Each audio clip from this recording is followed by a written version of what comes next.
Et juste là-bas, il y a un bateau qui est en très sale état. Ouais, bah il s'est bien échoué, ça fait vraiment mal au cœur parce que c'est un bon petit bateau. Apparemment, il y a même de l'eau dedans, je crois, à voir d'ici. On me dit souvent que la mer est un des derniers espaces de liberté. C'est vrai, mais je crois que ce n'est qu'une partie de la vérité. L'autre vérité est que comme toute chose, il y a un prix à payer pour accéder à cet incroyable espace. Un naufrage nous rappelle ce prix. Ce bateau a perdu sa chance de retourner en mer un jour d'hiver. Une tempête aura arraché ses amarres et il finit ici, sur la plage de Saint-Mandrier. Cela peut arriver à tout le monde. Quand vous prenez la mer, n'oubliez pas que vous acceptez ce risque. Un risque pour cette liberté au goût salé.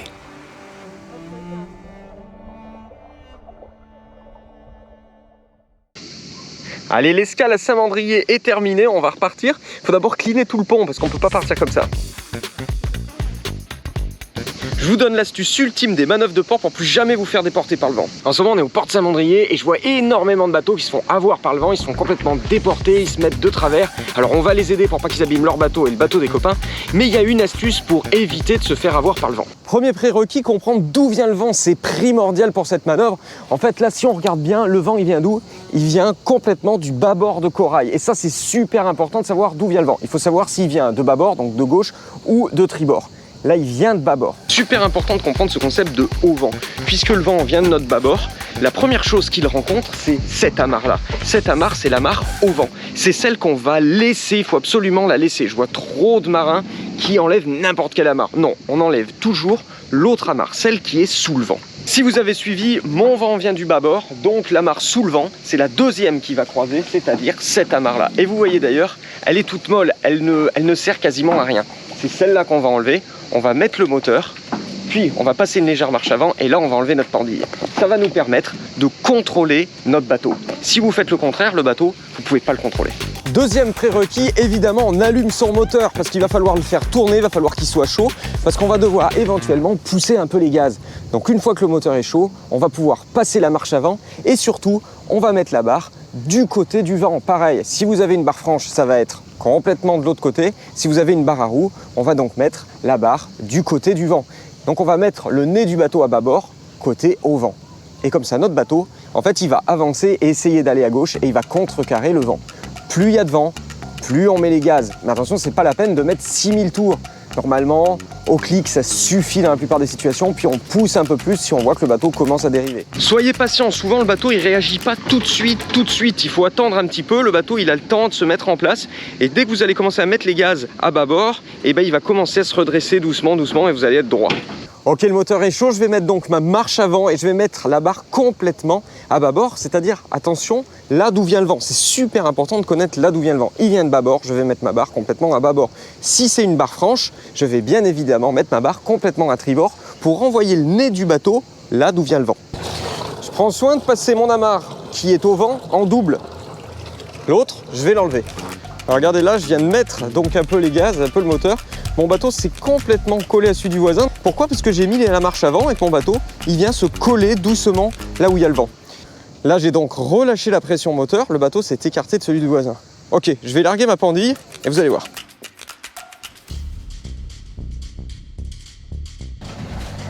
Là, mon bateau va en travers, c'est normal, il se fait déporter par le vent. Je remets une petite marche avant. Et qu'est-ce qu'il va faire? C'est qu'il va aller à bâbord. Là, vous voyez, qui se revient, il revient, il revient. Je peux diminuer un peu la pression moteur. Je vais pouvoir me remettre à peu près droit avec ma barre. Hop, voilà. Et là, mon bateau, il est complètement droit. J'ai le loisir de regarder ce qu'il fait. Regardez, il vient même se coller au bateau du voisin. Donc vraiment, en fait, ce qu'il fait, c'est qu'il vient tendre sur son amarre au vent. À ce moment-là, mon bateau, il est collé à celui du voisin. Si je veux qu'il se décolle un peu, qu'est-ce que je vais faire? Je vais le remettre au point mort. Je vais enlever mon amarre. Je vais le laisser, il va se décaler tout seul. Et je vais mettre la marche avant. Doucement, il n'y a pas besoin de forcer, il n'y a pas besoin de mettre les gaz à fond. Ok, c'est parti, je passe le point mort.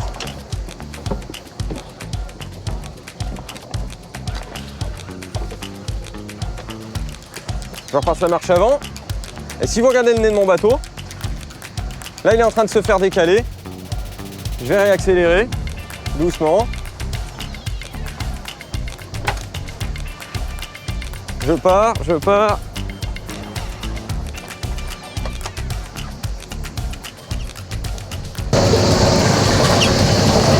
mon amarre bâbord, hop, elle va aller à l'eau.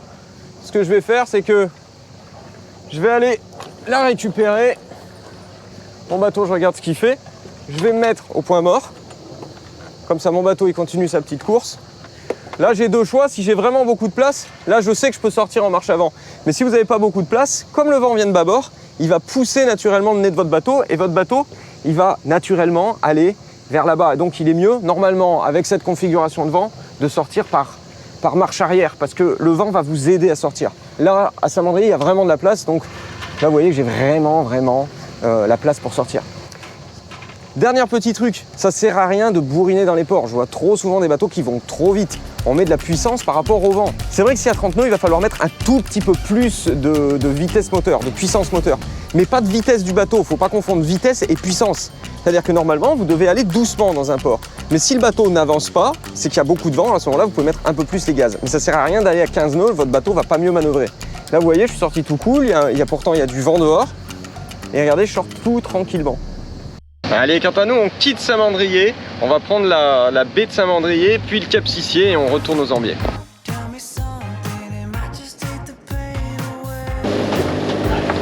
Et ouais, parce que vous me voyez jamais, mais de temps en temps, il faut bien que je bosse. Donc même en traversée, je me mets un peu sur mon ordi pour travailler. Et pour Céanie, c'est pareil, elle est en train de travailler juste derrière moi. Évidemment, pendant que Céanie et moi, on travaille à l'intérieur, mes parents assurent la veille. Comme je vous dis souvent, on ne laisse jamais un bateau sans surveillance, même si on a un radar et un AIS. On est donc parti de Saint-Mandrier, on est sous voile, on est au portant. Et là, il y a pas mal de vent. Et surtout là-bas, il y a un grain. Il y a un grain, on l'a vu sur le radar, on le voit de loin. Bon, on continue quand même, c'est pas grave, ça va nous faire un peu de pluie sur la gueule, ça lavera le bateau. Mais c'est pas le plus marrant, quoi. Il est si difficile de retranscrire toutes les émotions lorsqu'on navigue en mer. Encore une fois, je reste subjugué par la beauté de la nature et cette immensité bleue et blanche. C'est super beau parce que la mer prend des couleurs argentées et c'est vraiment joli. Alors évidemment, c'est la réverbération de la couleur des nuages directement dans la mer, mais on a l'impression qu'elle est grise et c'est super beau.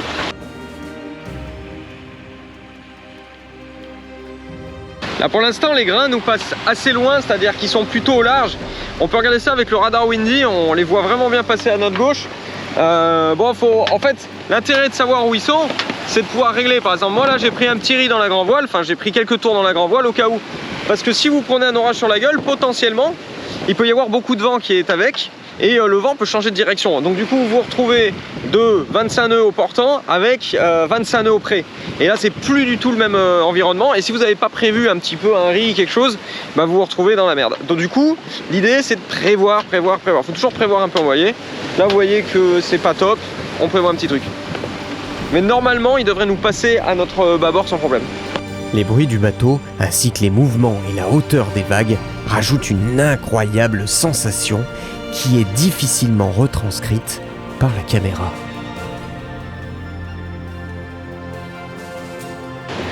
Alors là derrière moi vous voyez, j'ai réduit le génois. Pourquoi? Parce qu'il y a pas mal de vent et à un moment il va falloir qu'on se retrouve au près. Le problème c'est que dès qu'on va être au près, le génois plein il va nous emmerder. Du coup je prévois à l'avance et je réduis mon génois au portant. Pour ça il y a une petite astuce. Si vous avez déjà essayé de rouler un génois quand il y a beaucoup de vent en vent arrière, vous avez dû forcer comme un âne. À mon avis c'est super dur, il y en a qui cèdent du winch. Alors c'est une technique mais le problème c'est que vous pouvez tout casser si jamais y a un problème que vous n'avez pas vu mais la drosse d'enrouleur est coincée quelque part, vous cassez tout. L'astuce elle est beaucoup plus simple mais ça demande de venir à l'avant du bateau, c'est pour ça que j'y suis. Alors c'est une astuce qui est beaucoup plus facile quand on est deux, parce qu'il y en a un qui va donc larguer les coudes du génois et l'autre qui va venir à l'avant. Il va venir à l'avant, alors on se met à peu près, on va dire, à un petit mètre et on va tirer directement d'ici. Pourquoi? Parce qu'en fait ici la force est beaucoup plus importante pour vous, parce que quand vous vous mettez à l'arrière il y a un tas de poulies à faire et en fait vous avez beaucoup de mal. Mais quand vous venez directement à l'enrouleur, quand vous allez tirer c'est beaucoup plus facile. Donc du coup c'est tout simple, l'autre largue l'écoute à votre signe, vous faites un signe, il va larguer l'écoute et vous allez tirer et lui il reprend doucement la drosse d'enrouleur. Une fois que vous avez fini, en fait votre équipier reprend un peu de la drosse d'enrouleur, mais elle est facile à prendre parce que vous la tenez là-bas. Donc du coup elle est toute molle et il n'a plus qu'à l'attacher, à la mettre soit dans le taquet, soit si vous avez un autobloquant, c'est aussi bien. Le voilier reste une aventure extraordinaire. Cette activité n'est comparable à aucune autre, mais surtout, elle peut, contrairement au kitesurf ou à la planche à voile, être partagée. Cependant, même si nous partageons le même bateau et que nous sommes au même endroit, chaque personne à bord peut vivre cette expérience différemment. Les perceptions, les émotions de chacun sont différentes. Chaque voyage en bateau est unique et enrichissant. Le capitaine, quant à lui, aura toujours la responsabilité de devoir prendre des décisions qui ont un impact direct sur l'ensemble de son équipage. Donc là on est passé derrière la cardinale, c'est-à-dire derrière la cardinale du Grand Rouveau où il y a les Magnons. Les Magnons c'est des rochers affleurants, hein, des hauts fonds pour nous, des dangers pour nous. Et là en fait la baie abrite vachement du vent, évidemment de la houle, mais elle abrite beaucoup du vent parce qu'on est passé de quasiment 30 nœuds à 15 nœuds. Voilà, donc ça abrite vraiment beaucoup, mais on est vraiment abrité par cette île du Rouveau. Donc on va voir un petit peu plus loin dans la baie, je pense qu'on va se reprendre un peu du vent. C'est pour ça que j'ai préparé 2 riz dans la grand voile et dans le génois. Bah qui voilà, coucou. Mais coucou. Travailler dedans, ça va? Ouais, ça va, nickel. Franchement, je me rends pas compte que ça bouge autant hein, dedans. Ça va. Donc là, on se reprend le vent qu'on avait dehors. Donc le voilier s'est mis à gîter, mais comme j'ai pris des riz dans la grand voile, bon, on n'a pas beaucoup gîté, il est bien réglé, il est assez doux en barre.